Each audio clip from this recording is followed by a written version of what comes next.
this show. I don't have anything shady to say about anyone. Except our next performer, which is me. Now, I almost never perform any of my written work at Blue Moon. That's kind of just an accident. Usually I'm lazy. And I think, yes, I can turn on Wilson Phillips and do that again. No, that's later, but I'm not going to do it, maybe. I thought, well, it's the goodbye. I will read something that I've written, and I thought, there'll be enough people. It won't be weird.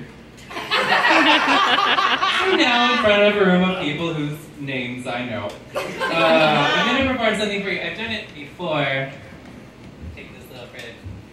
I've done this piece before. I did it last summer, I think, for the Trans Pride something, another showcase. Yeah. Was that it? Yeah. Thank you.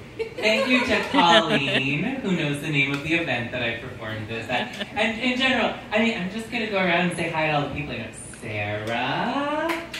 It's so good to see you. And Lauren. I'm going to space it out because we got some time, guys. So I'm only going to greet a couple of you at a time. All right. So, yes, I'm going to do this piece, and I hope you enjoy it. And if you don't, you all know my name, and you can tell me later. That's not uncomfortable. When you think of models, people whose bodies you wish you had, who do you think of? Wait, don't tell me. On NPR. But really, you don't have to tell me. I already know who you're gonna say. Inspector... I don't know who that is. Inspector Gadget. Mr. Potato Head. The Borg Queen. Yes. If we were truly created in God's Google image search, then I firmly believe that Mr. Potato Head is next to cleanliness, which is next to godliness, which isn't 2 degrees of separation from Kevin Bacon, but it's close enough for me. On a crisp, clear night like tonight, you can't help but stare into the stars and wonder, potato, potato of the head, in the box or under the bed, what a mortal hand, or I, or J, or K, could frame thy voluntary symmetry. I've always been jealous of Potato Head. Do you want to be a girl? I can take you to the doctor and they can do an operation to make you into a girl. Is that what you want? Yeah. I love every time I do this, you say that. 4 years old. I was barely tall enough to reach the table where my mother sat organizing bills and receipts. I had sloshed across the matted down living room carpet in her graduation heels, the heels she wears to graduations, to show her how they looked on me. To show her how they looked on me. What do these shoes have to do with being a girl, I thought. But I do remember, before the graduation heels, I used to put a bath towel on my head and pretend it was long, luxurious hair. Could this operation turn my terry cloth tresses into tresemme? Ooh la la. In any case, I declined my mother's facetious invitation for an operation. Little did I know I was in good company.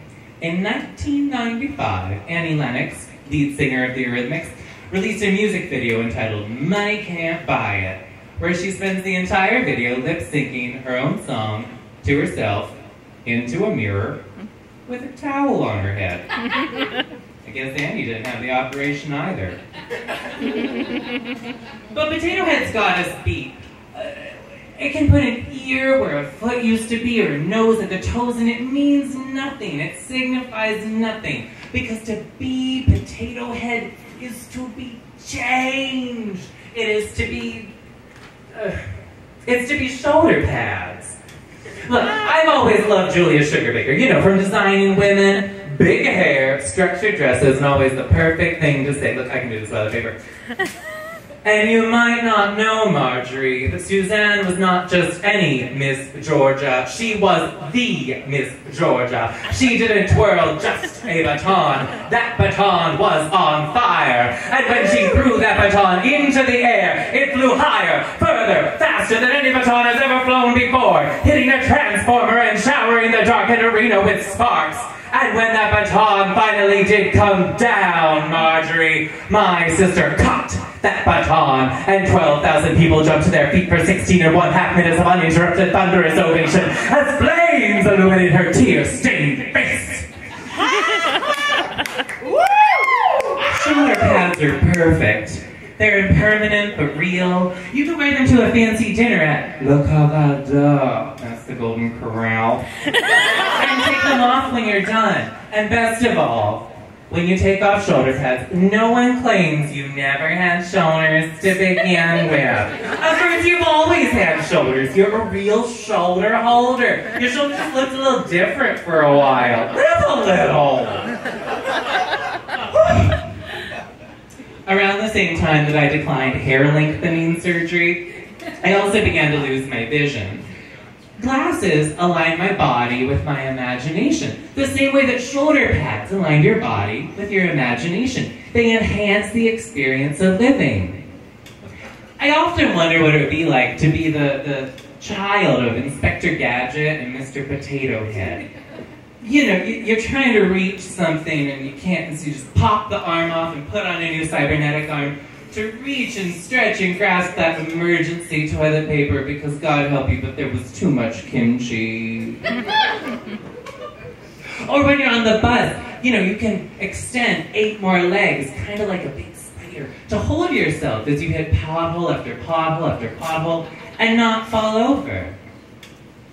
But then I realize these things aren't really entirely hypothetical. I think about how our culture treats people whose bodies already exceed what it is to be normal, or healthy, or beautiful. I think about how people live with these questions every day. And I start to wonder about other things. I mean, if I have 4 eyes, 2 arms, a cybernetic leg, and no vagina, am I still a woman? And if not, what am I? And what does it make you if you desire me with my divergent body?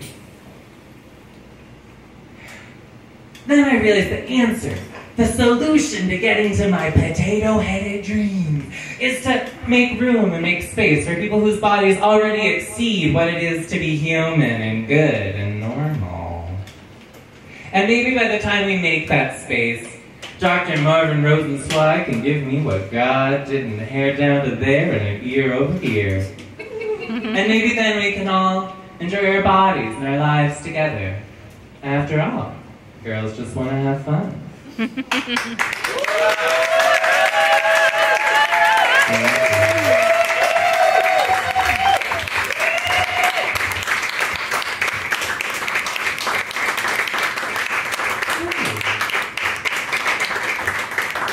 I know my own material, I'm so proud.